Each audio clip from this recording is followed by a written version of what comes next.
Hello and welcome back to my channel. I have not filmed a video in so long that I don't even know what it's like to film a video. So yes, bear with me. It might be awkward, it might be weird, I might be a little bit more unhinged, less filtered than usual. And I think that's good. I think it's refreshing. I think like every time I come back to YouTube, there's a new version of me coming forth, but with some similarities. So I think we're gonna just bask into that newness, right? And I need to film this because if I don't film this, I'm never gonna film it and I'm never gonna come back. The more time you take away from YouTube, the harder it gets to come back. I always like have that same problem, so that's why I try not to skip uploads. But yeah, once you skip one, once you skip a second one, and once you skip a third one, it's all downhill from there. But I always come back, and this time it wasn't my fault. I was in intensive training to becoming a flight attendant. Spoiler alert. But yeah, I'll talk more about that when I'm vlogging, and I'll talk more about my life as a flight attendant on my second channel. So if you want to go follow, links are down below. But today we have an interesting book haul. I haven't filmed a book haul in a long time, but I have been still buying some books. Not as much as before, thank God. But yeah, so I'm gonna be going through the 20 nonfiction books that I bought because they're really cool and I really like nonfiction. And I'm gonna start with this one. But yeah, I have 20 nonfiction books, and I think some of these can be very interesting for you. And also, not only are these books nonfiction, but I don't ever hear anyone talking about any of these books. I wouldn't even have known that these books existed if I wasn't browsing at my bookstore in my hometown. So yeah, that's why I got these. So let's start. Let's just get into it. First book is this book, and it's really cool. I love the cover. It's like a greenish cover with a world map design, and it's 125 years of literary history, and it's the New York Times book review, and it's just so well presented, and it goes through the last decade and so, and they talk about books, they talk about like the most famous books, the book reviews that were published. You know, like here for example you have where did I see it? It was a Hemingway one. Where did it go? Why did I pass it? Okay, for example, there's a Shirley Jackson, The Haunting of Hill House, October 18, 1959, and there's a review of the book, and there's images too. So it's just such a fun and cool book to read, and it's like a coffee table book as well. So yeah, too bad I don't have a coffee table, but definitely it's something that I will pick up here and there throughout my life. The next cool book that I got is City of Words, Toronto Through Her Writer's Eyes, and this is just so cool because it just has like pictures of Toronto. This is the museum station. I could recognize that right away. I went to school at U of T, so museum station was somewhere I came out of like almost every day for 5 years of my life. But yeah, and then you have quotes and passages, poems, essays about many places in Toronto. You have Don Valley, you have all kinds, and then yeah, and it's just from our Canadian Toronto authors, and it's just so cool. And I think I will discover new places because as much as I went to school in Toronto, I'm not from Toronto and I did not grow up around here. And I can already see there's a passage from one of my favorite authors, Anne Michaels, There Is No City That Does Not Dream. And I just think this is such a cool and fun book to read as a Torontonian, fake Torontonian, sorry, or someone that goes to Toronto often. So yeah, that's this book here. It's City of Words. Then we have this book, Forest. I love the forest. You guys know that. Like, I have a cottage. Me and Forest, we're like locked in, okay? We're locked in like this. So this is from the Amazon rainforest to the Siberian taiga, and it just looks so stunning. Look at these images. So pretty. Like, I think forest green has become like my favorite color, honestly. Like, it's just so calming, so soothing. It breathes life back into me, you know? So the next book I have heard of, it's Parisian Lives, Samuel Beckett, Simone de Beauvoir, and Me, a memoir by Deirdre Bear.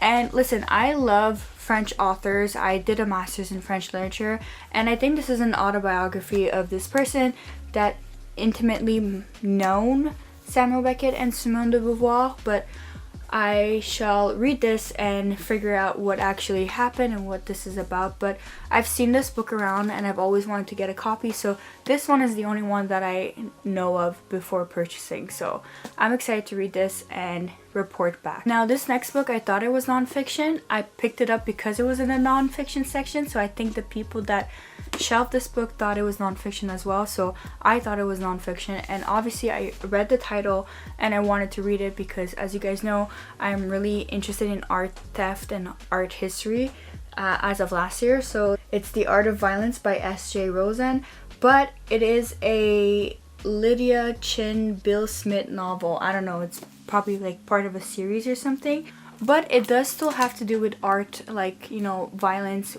in the art community and the art theft. And you guys already know, I talked about this in one of the vlogs that I was doing for my novel and research. So I still think this is going to be a cool book, although it is not nonfiction. I know that now. It says, in the latest mystery from S.J. Rosen, Bill Smith and Lydia Chin must track down the serial killer stalking women in New York's contemporary art scene.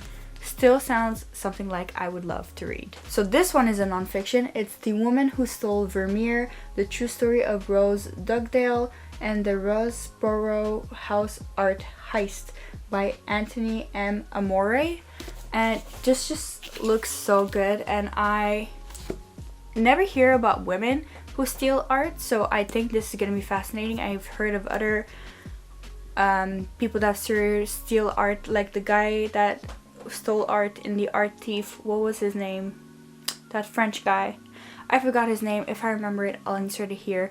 But yeah, you guys know last year, one of my favorite books of last year was The Art Thief, and it was like a fictionalized but not fictionalized. It was actually a real account of what had happened, and the author had interviewed the thief basically, and it was so fascinating. I just had a moment with Art Thief and art history last year, and it's gonna come back again this year. And then similarly, I saw this one and it just sounded so good. It's called The Shadow Drawing: How Science Taught Leonardo How to Paint by Francesca Fiorani. And the cover just drew me in, and then when I read the title, I'm like, okay, this looks like it would be such a good book. And yeah, I don't know, I'm slowly getting into art, and like I said, and into painting. I've always had a fascination. I always enjoyed it growing up, and I took a class about like art medium and whatnot in French, but I'm slowly like actually getting more interested. Like I remember when I was a kid, I wanted to be a painter, but you know, when you're a kid you want to be everything. So I'm like slowly becoming all the things that I want to be when I was dreaming as a kid, and I think that's what creative living has allowed me to become basically. So, you know, one of them was flying and traveling the world, and now I'm a flight attendant. One of them is writing, and I'm still writing, and I'm hoping to publish. And one of them was YouTubing and vlogging. You know, it's just all these little puzzle pieces coming together and then coming into like full play as I like age and whatnot, and as I allow myself to keep on dreaming and keep on doing stuff and not limiting myself, because I'm a multi-passionate person and I talk about it a lot on my second channel. So yeah, that's why I'm just like fully embracing this new fascination for art history and painting. And yeah, and the French used to do that a lot. That's why I loved French literature. Like if you look at any works by Émile Zola, he really like weaves like the ekphrasis of like, okay, I'm not gonna get into ekphrasis right now, but he really weaves like real art into his work, and he uses that as like a point in his work. Anyways, I'm going off on a tangent. If you ever want me to talk about that, I will possibly talk about that in the future.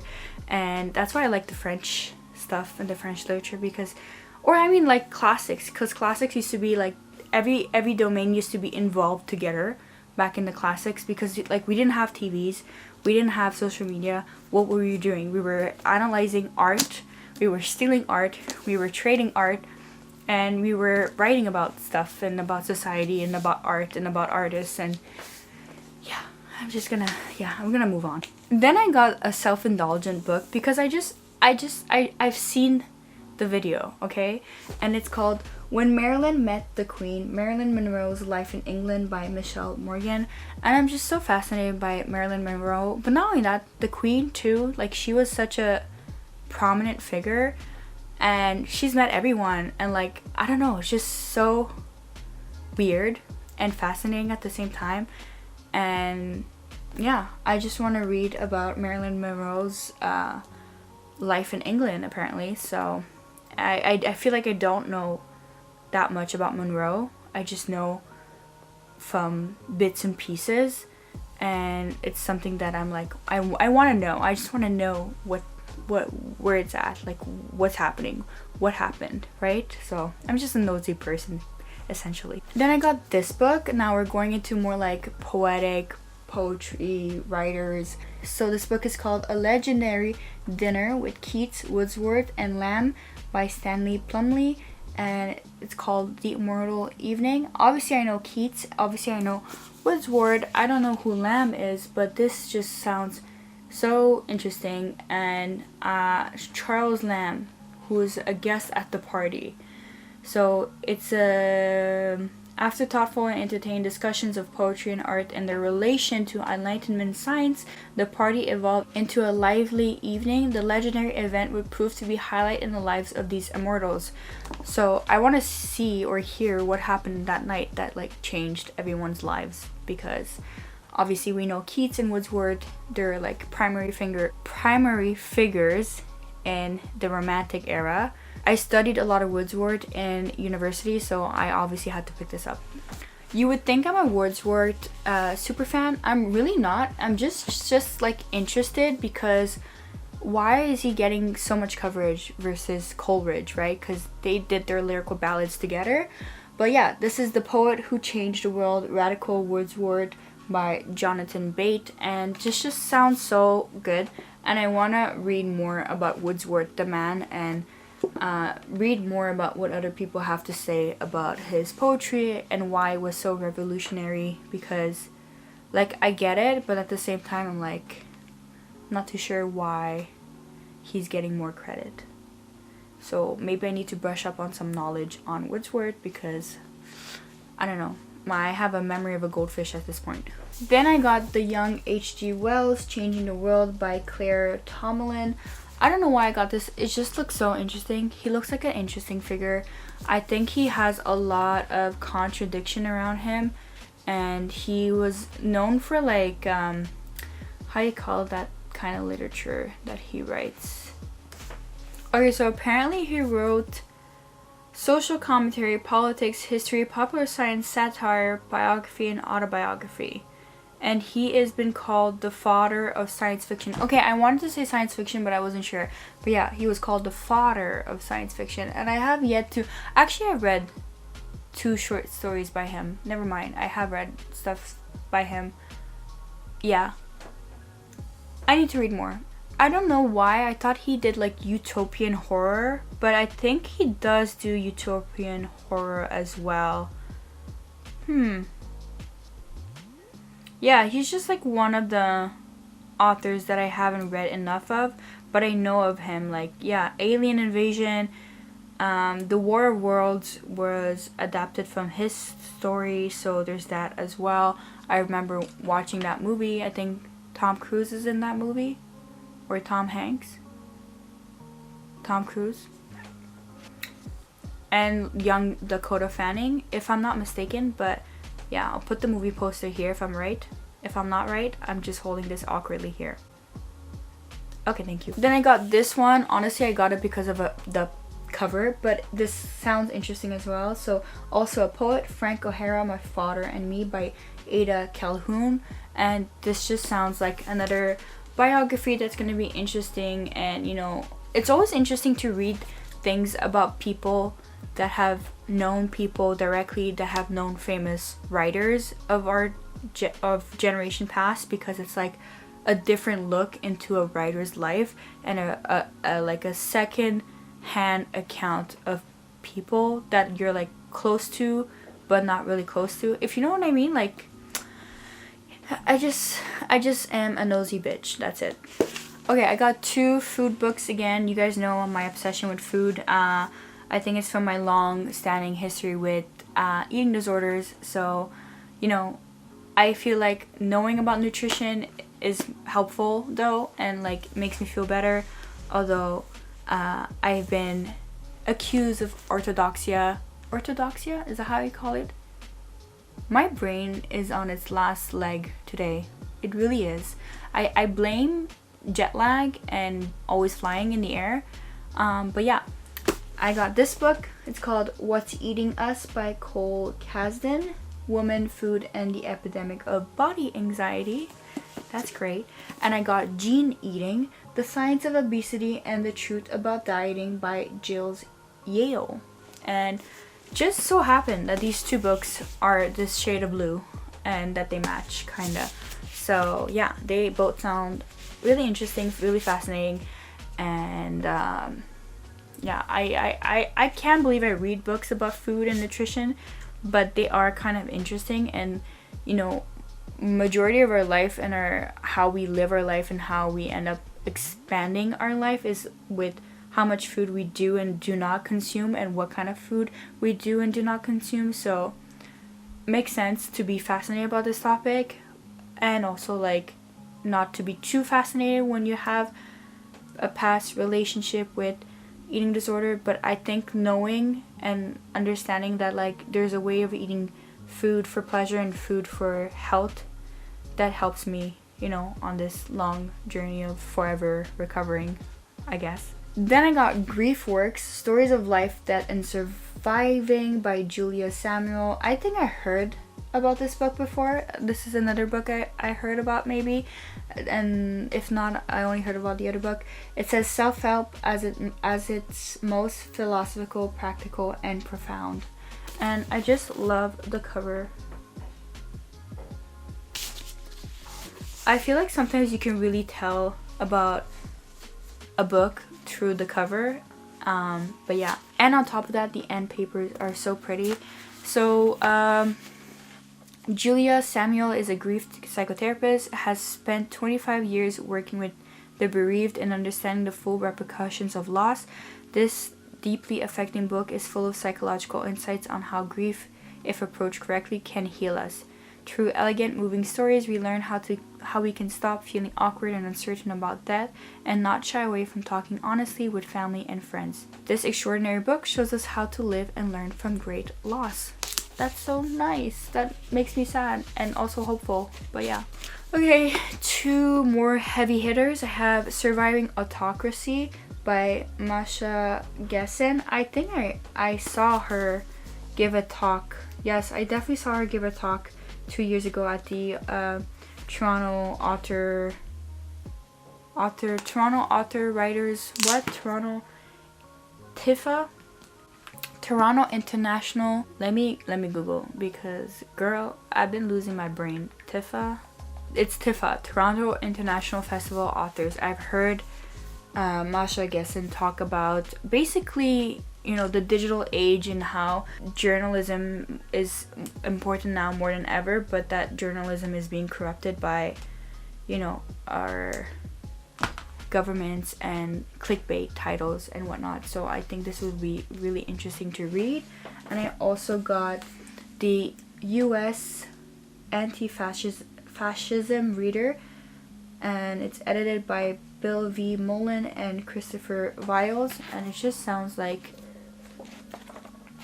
a good book to read in our times of, you know, social media, widespread hate, and everything that's going on. Honestly, I just like to once in a while read a kind of book like this to ground myself and remember, like, you know, media literacy and literacy in general is so important. So then we have some more feminist type essays, and we have My Life as a Villainess by Laura Lipman, and I think she's a Toronto author, if I'm not wrong. Nope, never mind, I am wrong. But it says here, in this collection of new and previously published essays, Laura Lippman offers her take on women's life across the decades, her childhood and school years, her newspaper career, her experiences as a novelist. Lippman finds universal touchstones in an unusual life that has many twists as her award-winning crime fiction. Then we have Please Miss by Grace Levery. And honestly, I just read the blurb and it got me intrigued. And it says, a heartbreaking work of staggering penis. And it's blurred by Carmen Maria Machado, who says, the queer memoir you've been waiting for. So yeah, basically it's a queer memoir, and it's been blurred by a lot of great authors. So I just feel like I'm gonna enjoy this one. And then we have Vanity Fair's Women on Women. I wanted to get this book when I saw it, and yeah, I just really wanted to read it, and I'll tell you what it's about. It says here, looking back at the last 35 years of Vanity Fair stories on women by women, with an introduction by the magazine's editor-in-chief, Radhika Jones. And so yeah, we have Hillary Clinton, Michelle Obama, Tina Turner, Tina Fey, Princess Diana, Whoopi Goldberg, Gloria Steinem, and many famous, powerful women. So yeah, wanted to get that. So that was it for my non-fiction book haul. I hope you enjoyed it. I honestly feel like I should have filmed this earlier today because I'm not doing bueno right now. I'm just feeling like my brain left my body, and it's such a weird and strange feeling. And yeah, I'm just so tired, but I'm happy that I filmed it, and I'm happy that I got through these books, because, you know, it was either filming this or just shelving them and picking them up whenever. So I just really wanted to share it because I never see non-fiction book recommendations or non-fiction book videos, so thought, why not add to that, and why not share some books that you might have most definitely never heard of before. And yeah, because apparently all the algorithms are always recommending the same 5 books, so might as well add some new books to your list. Okay, I hope you enjoyed this video. Thank you for watching, thank you for still being here, and I will be shortly coming back soon with more videos, hopefully, and more coherent and cohesive thoughts in my videos, hopefully, but no promises. It might take me a while to get back into the swing of things. And yeah, wherever you are, I hope you're reading some good literature, and I'll see you soon. Bye!